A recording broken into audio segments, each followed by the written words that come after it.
Testemunhos Seletos, volume 1, capítulo 38, Separação do mundo. É-nos ordenado que quer comamos, quer bebamos ou façamos outra qualquer coisa, façamo-lo para a glória de Deus. Quantos têm sido conscienciosamente movidos por princípios e não por impulso e obedecido literalmente a este mandamento? Quantos dos jovens discípulos Zen têm feito de Deus sua confiança e sua porção, buscando diligentemente conhecer e fazer sua vontade? Muitos há que são servos de Cristo em nome, mas não em verdade. Onde os princípios religiosos governam, pequeno é o risco de se cometerem grandes erros, pois o egoísmo que sempre cega e engana fica subordinado. O sincero desejo de fazer bem aos outros predomina, de maneira que o próprio eu é esquecido. A posse de firmes princípios religiosos é um inestimável tesouro. É a mais pura, mais elevada e nobre influência que os mortais possam possuir. Os que a possuem têm uma âncora. Todo ato é bem considerado, não seja seu efeito prejudicial a outro, e o desvie de Cristo. A contínua indagação do Espírito é: Senhor, como te servirei melhor e glorificarei teu nome na terra? Como dirigirei minha vida para fazer de teu nome na terra um louvor e induzir outros a te amarem, servirem e honrarem? Permite que eu deseje apenas e escolha a tua vontade. Que as palavras e exemplo de meu Redentor sejam a luz e a força de meu coração. Enquanto o sigo e confio nele, não me deixará perecer. Ele será minha coroa de regozijo. Se confundirmos a sabedoria do homem com a de Deus, somos transviados pela loucura da sabedoria humana. Aí está o grande perigo de muitos, hein? Não possuem experiência por si mesmos, não têm formado o hábito de considerar por si mesmos com oração, com juízo despreconcebido, imparcial, questões e assuntos novos para eles, os quais podem sempre surgir. Esperam para ver o que outros pensam. Se estes discordam, é quanto basta para fazê-los convencer-se de que o assunto em consideração não é de nenhum valor. Conquanto seja grande essa classe, isto não altera o fato de eles serem inexperientes e fracos de mente, em consequência de cederem longamente ao inimigo, e serão sempre tão débeis como criancinhas, andando segundo a luz dos outros, vivendo de sua experiência religiosa, sentindo como os outros sentem e agindo como os outros agem. Procedem como se não tivessem individualidade.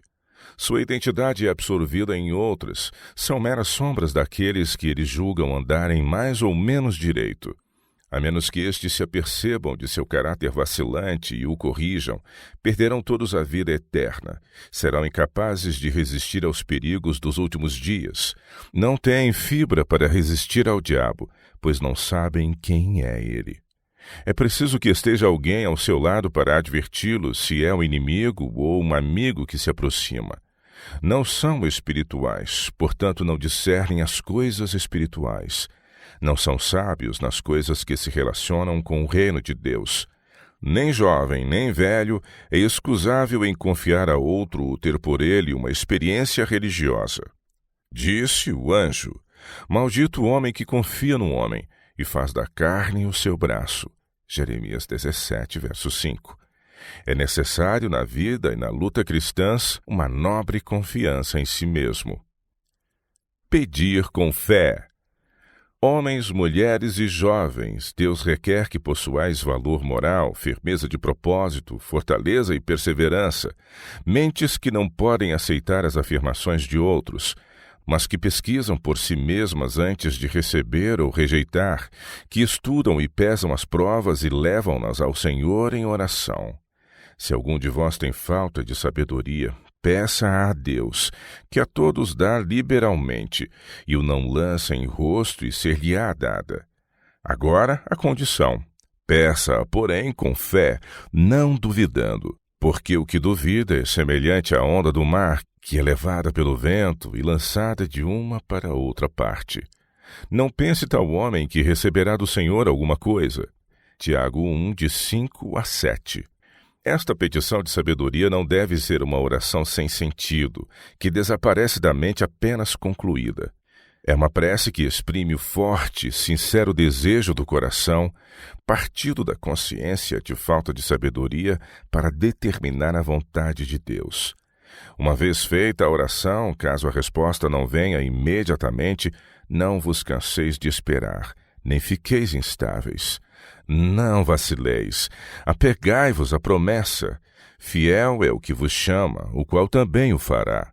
1 Tessalonicenses 5:24. Qual a viúva importuna, insisti em vosso caso, ficando firme em vosso desígnio.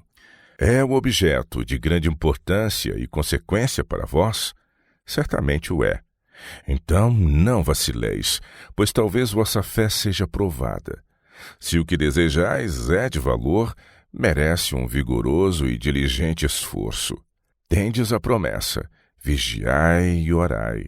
Sede firmes e a oração será atendida, pois não foi Deus que o prometeu?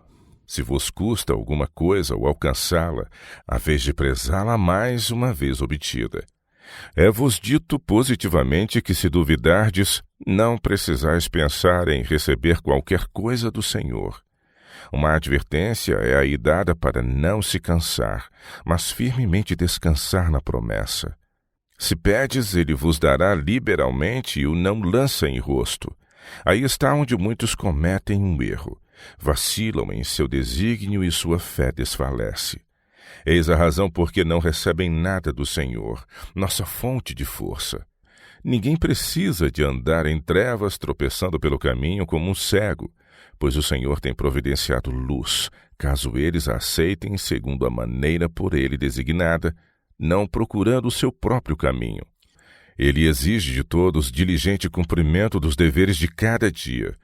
Isto é especialmente exigido de todos os que se acham empenhados na solene e importante obra no escritório de publicações, tanto daqueles sobre quem repousam as mais pesadas responsabilidades da obra, como dos que têm as menores.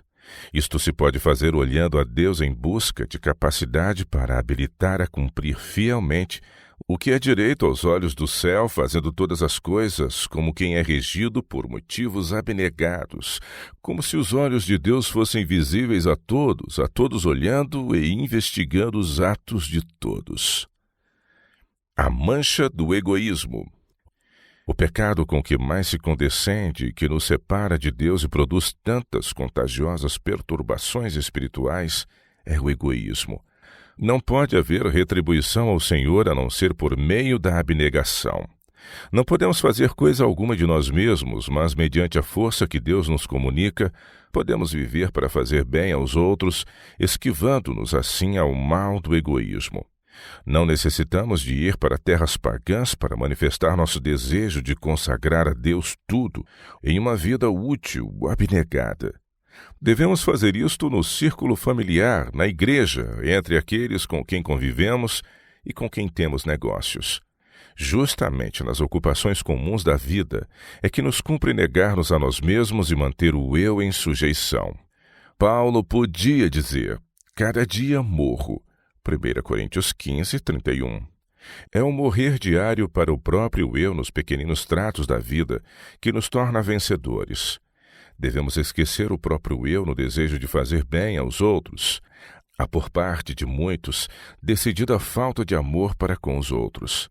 Em vez de cumprirem fielmente seu dever, buscam, de preferência, o próprio prazer.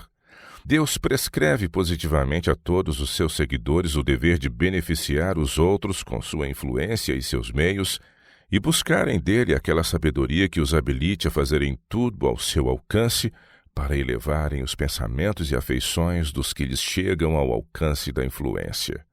No fazer bem aos outros experimentarão uma doce satisfação, uma paz interior que lhes será suficiente recompensa. Quando impelidos por elevado e nobre desejo de fazer o bem aos outros, encontrarão verdadeira felicidade num fiel desempenho dos múltiplos deveres da vida. Isso trará mais que uma recompensa terrestre, pois todo cumprimento fiel, abnegado do dever, é notado pelos anjos e se destaca no registro da vida.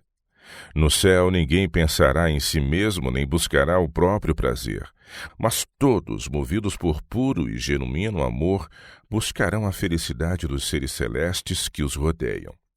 Caso desejemos fruir a sociedade celeste na terra renovada, precisamos ser aqui regidos por princípios celestes. Todo ato de nossa vida afeta outros para bem ou para mal. Nossa influência tende para elevar ou para rebaixar. Ela é experimentada, posta em prática e, em maior ou menor escala, reproduzida por outros. Caso, por nosso bom exemplo, ajudemos outros no desenvolvimento de bons princípios, damos-lhes poder para fazer o bem.